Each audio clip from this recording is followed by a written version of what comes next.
सबसे पहले कृपालु महाराज को नमन करते हुए मैं अपनी बात कहना चाहता हूँ। जब हम यहाँ आए थे तो इस शिविर का सिर्फ सुना हुआ था। हमारे जुडिशरी में एक मित्र हैं, उन्होंने सजेस्ट किया था आने के लिए, और मेरा यहाँ आने का मंतव्य अपनी बिटिया को लेके आना ज़्यादा आवश्यक था। मैं सारी उम्र से स्पोर्ट्स पर्सन रहा हूँ, खेल कूद एक्सरसाइज हमेशा से ही करता रहा हूँ। खुद को इतनी आवश्यकता नहीं महसूस करता था आया तब, लेकिन जो शिवाजी के स्पिरिचुअल लेक्चर्स और जो उन्होंने अपने शरीर की भीतर की संरचना को आध्यात्म के साथ जोड़ के बताया, उसको सुनने के बाद ऐसा लगा कि मैं तो निरा मूर्ख ही था। अभी तक मैंने तो इस दुनिया के बारे में कुछ जाना ही नहीं था, और इस विज्ञान से तो मैं बिल्कुल ही अछूता रहा। और जिसे सुन के समझ के अपने आप को मैं विद्वान तो नहीं कह सकता, पर इतना समझ सकता हूं कि इस बात का कभी कहीं रेफरेंस आएगा तो मैं इसका हमेशा फेवरिस्ट रहूंगा, हमेशा इसके लिए पॉजिटिव कहूंगा। ये मैं आप सभी से वादा कर सकता हूं। योगा सेशन हुए, डॉक्टर बलजीत जी ने जिस तरह से योगा कराया, मेरे घर में भी एक योगा गुरु आते हैं हमारे फैमिली को योगा कराने के लिए।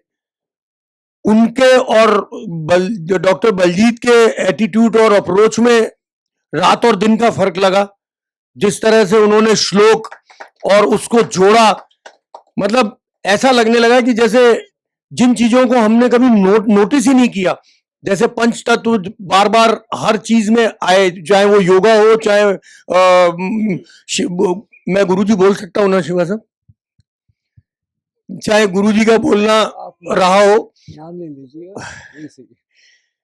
चाहे शिवा गुरुजी का बोलना रहा हो, इस तरीके की चीज, मतलब शब्दों में तो मैं शायद अपने एक्सपीरियंस को नहीं बांध सकता। फिर आती है बात डॉक्टर संदीप की।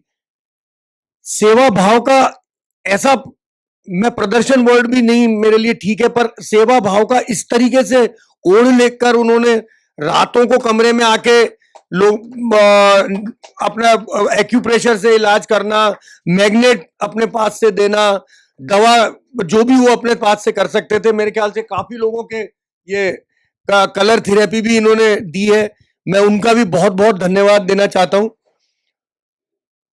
अंत में मैंने एक उसमें जो रिपोर्ट आपने एक सर्वे जो फॉर्म दिया है, उसके लिए मैं अपने मन से जो मेरी बात आती है, हो सकता है आप लोग ना एग्री करें, मेरी ये हम्बल ओपिनियन है कि please make it little chargeable. हम जब तक पैसा नहीं देते तब तक हम उसकी वैल्यू नहीं समझते। जब तक हमसे हमारी जेब से पैसा नहीं निकलेगा, हमसे वैल्यू नहीं समझ में आएगी। हमें कब बिजली बंद करनी है, हमें कब एसी बंद करना है, हमें कब गीजर चालू करना है, कब बंद करना है। मेरे ख्याल से हम सब ने ये बेवकूफियां की हैं यहाँ पे, क्योंकि हमें पता नहीं था कि इसका हम चार्ज दे रहे हैं या नहीं दे रहे। तो मेरी रिक्वेस्ट तो मैनेजमेंट से, क्योंकि शिवा सर को मैं गुरु जीएम नहीं बोलना चाहता, जीएम बहुत आर्टिफिशियल लगता है मेरी नजर में, पर जो भी ये बात पहुंचा सकते हैं, my last opinion is that please kindly make it reasonably chargeable.